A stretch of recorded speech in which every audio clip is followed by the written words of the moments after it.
Hello বন্ধুরা, একে farm বিডির পক্ষ থেকে আপনাদের আন্তরিক শুভেচ্ছা ও অভিনন্দন।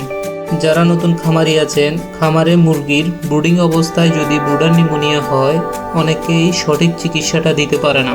শতভাগ কার্যকরী কিছু ওষুধের নাম বলবো। এই ওষুধগুলো যদি আমার দেয়া নিয়ম অনুযায়ী আপনারা আপনাদের মুরগির উপরে প্রয়োগ করেন, অবশ্যই এর ভালো ফল উপভোগ করতে পারবেন। মুরগির বাচ্চা ব্রুডিং করার সময় অবশ্যই খেয়াল রাখতে হবে আপনার খামারের তাপমাত্রা যেন অতিরিক্ত বেশিও না হয়, আবার অতিরিক্ত কমও না হয়। সেক্ষেত্রে ছোট একটি ডিভাইস আছে যেগুলা টেম্পারেচার মিটার, এগুলা বর্তমানে খুবই অল্প দামে আপনি কিনতে পারবেন।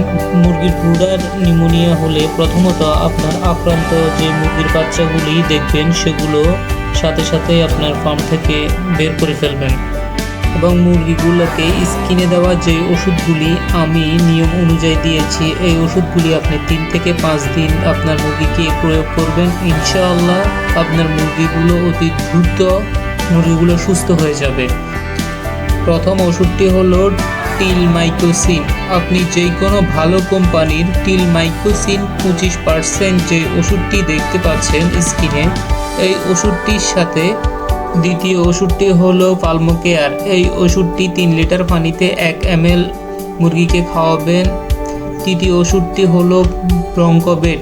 এই ওষুধটি মুরগিকে 1 লিটার পানিতে 1 ml করে মুরগিকে খাওয়াবেন এবং দুপুরবেলায় মুরগিকে ফার্স্ট বেড 1 লিটার পানিতে 1 গ্রাম করে খাওয়াবেন।